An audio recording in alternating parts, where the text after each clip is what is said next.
Good morning. Day 3 in St. Croix, the Virgin Islands. It's a beautiful day.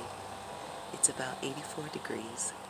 I guess I'm going to have to get used to the sounds of roosters waking me up because these roosters are relentless. They do not stop.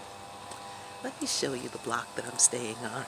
It is so beautiful and quiet, and there's so much serenity here.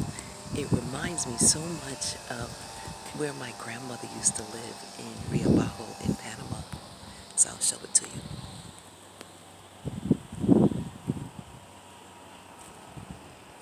The structures of the houses, the quietness of the block, the plants.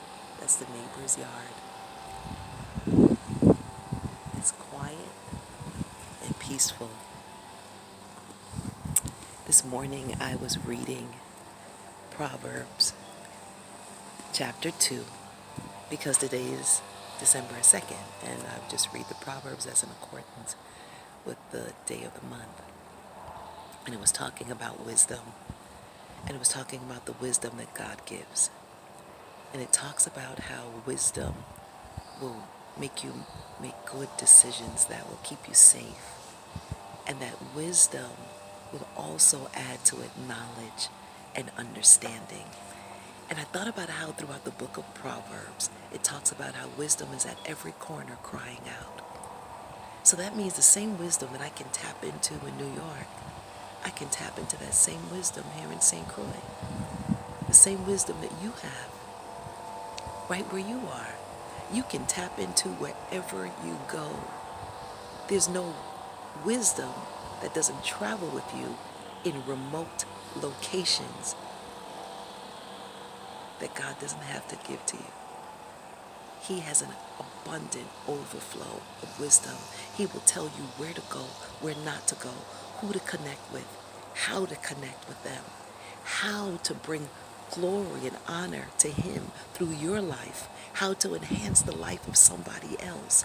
That wisdom we need in a daily basis to navigate every aspect of our lives. And it's here. It's there. It's everywhere because God is everywhere. And He is never off course or dozing off or forgetful. He is mindful, He's consistent, His gaze is eternal and everlasting, and we are always on His mind no matter where we go, so we don't have to operate in fear because His wisdom is abundant wherever we are. That brings me comfort, being here in St. Croix by myself, enjoying life. I hope you have a good day. Working with what you got. The St. Croix Chronicles continues. Be blessed.